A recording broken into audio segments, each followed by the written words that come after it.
নমস্কার, আমি রয়েছি অলিভিয়া আপনাদের সঙ্গে নতুন একটি পডকাস্টের এপিসোড নিয়ে। আমরা এসেছি ডক্টর সঞ্জয় শাস্ত্রীর কাছে। আমাদের বিভিন্ন প্রশ্নের ডালি বা সম্ভার নিয়ে ওনার কাছে বারবার ছুটে আসতে ইচ্ছা করেন, কারণ উনি প্রশ্নের উত্তরগুলো এত সুন্দর করে দেন, এত সুন্দর করে বুঝিয়ে দেন, ওনার কাছে না এসে আর থাকতে পারা যায় না। আজকে যে টপিকটা নিয়ে আলোচনা করবো সেটা হচ্ছে জটক বিচার। মানে হয় না, আমরা এখন অনেকেই বলে যে রক্ত পরীক্ষার সঙ্গে সঙ্গে জটক বিচারটাও কিন্তু করিনি। সত্যি ইকুয়ালি ইম্পর্টেন্ট। মানে যারা উড়িয়ে দেন, আমি তাদের বিষয়টা যেতে চাই না, বাট যদি লজিক দিয়ে বিচার করে দেখেন, সায়েন্স মানে এটাও তো এক প্রকার সায়েন্স। রক্ত পরীক্ষার মতো সত্যি সত্যি খুব দরকার পড়ে আমাদের জটক বিচারটা করাও। সেক্ষেত্রে আমাদের যখন দুটো মানুষ বিবাহ বন্ধনে আবদ্ধ হতে চলেছে, তাদের ছকটা নিয়ে জ্যোতিষীদের কাছে আসাটা খুব দরকার।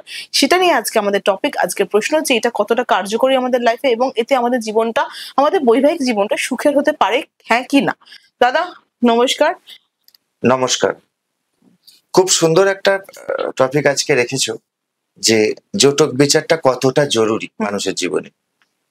আজকে আমরা এই যে বর্তমান বা আনন্দবাজার বা নানা রকম স্বাধীন.com, বেঙ্গল.com, যত রকমই আছে, সব জায়গাতেই কিন্তু যখন একটা কারোর পাত্র বা পাত্রীর জাতক বা জাতিকার বিজ্ঞাপন দেওয়া হচ্ছে, সেক্ষেত্রে কিন্তু তার লগ্ন, তার রাশি, তার গণ এগুলো লিখে দেওয়া থাকে, অবশ্যই লেখা থাকে। তার মানে আমি এটা ধরেই নিচ্ছি যে এখন প্রত্যেকটা মানুষ খুব ম্যাচিউরড এবং সেই পদ্ধতিগত ভাবে এগিয়ে বিবাহটা তো করতে চাই। বিবাহিত জীবনটা সিরিয়াস, বিবাহিত জীবনে ভীষণভাবে সিরিয়াস। জটক বিচারটা এই জন্যই জরুরি, আমাদের জটক বিচারে অষ্টকূট মিলন বলা হয় এটাকে। এই যে 8টা কূট আছে, এই 8টা কূট বিচার করে যদি পরিপূর্ণ আমাদের কিছু সংখ্যা আছে, কিছু নাম্বারিং আছে, সেই নাম্বার পর্যন্ত যদি ম্যাচ করে, তাহলে বলা যায় যে আগামী দিনে বিবাহিত জীবনটা অনেক সুখের হবে এবং তাদের মনোমালিন্য, দাম্পত্য জীবনে সব থেকে বড় যেটা জিনিস মনোমালিন্য, এবং তাদের মধ্যে দাম্পত্য সুখ, সেটা শারীরিকগতভাবে হোক, পারিবারিকগতভাবে হোক, সামাজিকগতভাবে, প্রত্যেকটা জিনিস থেকে সে সুফল পাবে। না হলে কিন্তু বিবাহিত জীবনটা দুর্বিষহ হয়ে উঠবে যদি জটক বিচারটা না করে। আচ্ছা আচ্ছা দাদা, আপনি একটা খুব সুন্দর কথা বললেন না, মানে অষ্টকূট যোগ বা অষ্টকূট একটা থিওরি আছে আপনার জ্যোতিষশাস্ত্রে। আমি অত সুন্দর জানি না, শুধু এইটুকুনি জানি অনেক সময় বলা হয়ে থাকে যে 36% বিষয়টা, 36% খুব ইম্পর্টেন্ট। আমি যতদূর জানি রাম আর সীতার 36% মিলেছিল, কিন্তু যদি ধরা হয় ওনারা হয়তো রাম আর সীতা হচ্ছে এক আত্মা, এক প্রাণ, কিন্তু তবুও তাদের বিবাহিত জীবনটা যদি আমাদের মানুষের দৃষ্টিতে আমরা দেখি, তাদের সুখকর ছিল না। কারণ ছিল না, সেটা হচ্ছে প্রথম বিবাহের পরে তাদেরকে বনবাসে পাঠানো হয়েছিল, তারপর আসার পরে তাদের সীতা চলে গেছিলেন আবার কোনো একটা কারণে বনবাসে। কিন্তু আমরা ভগবান নই, আমরা ভগবান দিয়ে আমাদের জীবনটাকে বিচার করি না। আমরা আমাদের মানুষের দৃষ্টিতে বা অ্যাস্ট্রোলজির ভঙ্গিমাতে আমরা কত পার্সেন্ট মিললে আমাদের বিবাহিত জীবনটাকে আমরা ঠিকঠাক ভাবে কাটাতে পারি, এটাই হচ্ছে আমাদের, মানে আমার প্রশ্ন আপনার কাছে, আপনি কতটাকে মর্যাদা দেন? Very good. বিশেষ করে আমরা প্রথমে 36 যে টোটাল গুণ আছে, 36 যে পয়েন্ট আছে, তার মধ্যে আমি রেকমেন্ড করি মিনিমাম 20-র ওপরে যদি সেটা যায়। এবার দেখো 18-19 পর্যন্ত ঠিক আছে, অনেকের আছে, 20-র ওপরে যদি যায় সেটাকে আমি কিন্তু রেকমেন্ড করে থাকি। এবার দেখতে হবে যে সেখানে কেউ একজন মাঙ্গলিক বা কেউ একজন নন মাঙ্গলিক যদি হয়ে যায়, সেক্ষেত্রে কিন্তু যত পার্সেন্টই মিলুক না কেন, সেটা কিন্তু আমরা রেকমেন্ড করি না, যতক্ষণ না পর্যন্ত সেটাকে ডিসপুট করা হচ্ছে। আর একটা ছোট্ট কথা তুমি বললে খুব সুন্দর, যে রাম তো বিষ্ণুর অবতার, যে রামেরও 36টা পয়েন্ট মিলেছিল কি মিলেনি সেটা তাদের ব্যাপার, কিন্তু আজকে তারা ভালোবাসায় বা সাংসারিক জীবনে বহু জায়গা কিন্তু তারা লাভ করেছে। এখনো তাই রামের সাথে সীতার পুজো হয়।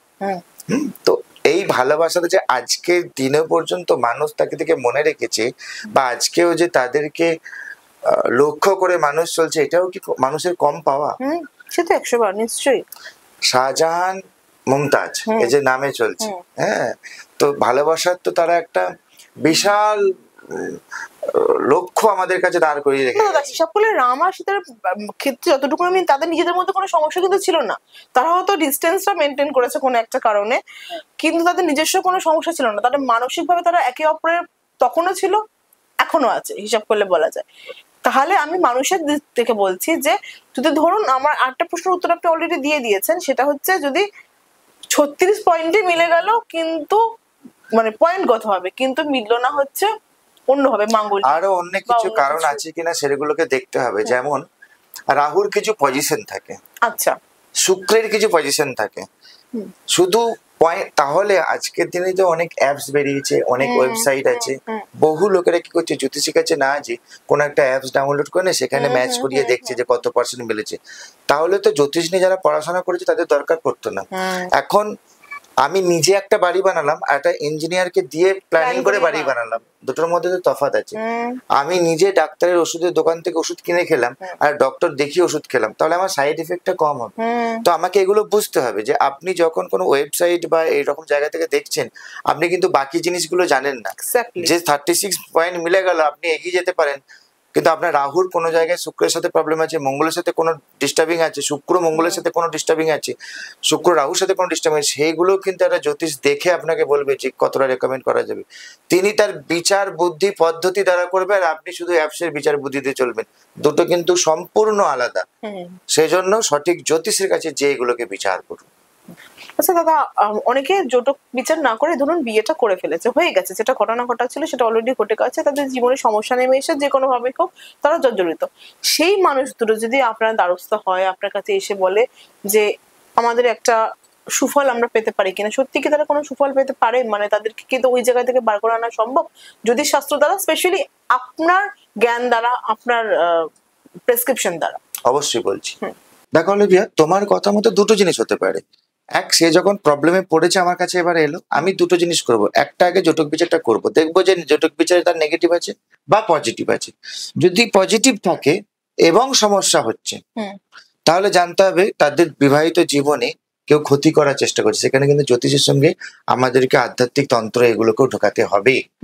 সবকিছু ভালো থাকা সত্ত্বেও কেউ যখন খারাপ অবস্থায় আছে, তার মানে তাকে কেউ ক্ষতি করছে বা তার কোনো জায়গা থেকে হাই লাগছে, নজর লাগছে, অনেক কিছু ডিস্টার্বিং আছে। তাদের সুখের সংসারটা, দাম্পত্য জীবনটাকে কেউ নষ্ট করতে চাইছে। এটা হলো যদি পজিটিভ থাকে। আর যদি নেগেটিভ থাকে, দেখা গেল হ্যাঁ ওরা দেখায়নি বা জানতো না, তাদের জায়গাটা সেই জায়গায় ছিল না, পয়েন্টটা খুব ভালো ছিল না, তারপরে বিয়ে করে ফেলেছে, আপনার অবশ্যই কিছু রেমেডি আছে। তাদের শুক্রকে যদি স্ট্রং করা যায়, তাদের মেন্টালিটি কিছু যদি স্ট্রং করা যায়, এবং তাদেরকে যদি ওই স্থানটাকে চেঞ্জ করানো যায়, বাস্তু রিলেটেড যদি কিছু গাইড ওকে রেমেডি দেওয়া যায়, তাহলে কিন্তু তাদের প্রভাবটা অনেকটা কম থাকবে, পুরোপুরি না হলেও অনেকটা কম থাকবে। আর তন্ত্র মতে আমাদের কিছু পদ্ধতি আছে যেগুলো একদমই জ্যোতিষের সাথে কানেক্টেড না। জ্যোতিষে আমি বলি বিচার, আর তন্ত্রতে যদি প্রতিকার করা হয় সেটা কিন্তু ইনস্ট্যান্ট, খুব কম সময়ের মধ্যে একটা ভালো রেজাল্ট তন্ত্র থেকেও দেওয়া যেতে পারে। বিয়ে খুব সুন্দর একটা পার্ট আমাদের জীবনে। আমরা চাই আমাদের জীবনটা, বিবাহিত জীবনটা খুব সুন্দর হোক, কারণ আমরা আমাদের বেশিরভাগ সময়টা আমাদের লাইফ পার্টনারের সাথেই কাটাই। সেটা যদি সুন্দর হয়, সুখের, আনন্দের হয়, এর থেকে আনন্দের আর কিছু করতে আমাদের জীবনে হতে পারে না। তাই জন্য বললাম কোনো অ্যাপসের, মানে দাদা যেভাবে বললেন, কোনো অ্যাপসের মাধ্যমে মানে নিজেদের জ্ঞানটা যেটা নেই সেটা খাটিয়ে কোনো অ্যাপসের মাধ্যমে যা খুশি একটা বের করে নিজেদের জীবনটাকে সংকটময় বা ঝুঁকিপূর্ণ করে তুলবেন না। তার জন্য আছেন দাদা ডক্টর শ্রী সঞ্জয় শাস্ত্রী, ওনার কাছে আসতে পারেন, ওনার সঙ্গে আলোচনা করতে পারেন, ওনাকে নিজের জটক দেখে নিজের জীবনটাকে সুন্দর এবং সুদৃঢ় করে তুলুন, এবং আগামীর পথকে আপনি অনেক বেশি সুন্দর করে মসৃণ করুন। এটাই ছিল আমাদের আজকের টপিক। লাইক করবেন, কমেন্ট করবেন, শেয়ার করবেন, এবং আপনাদের গুরুত্বপূর্ণ মতামত সবসময় আমাদের চলার পথের পাথেও আমাদের সঙ্গে থাকবেন। ধন্যবাদ।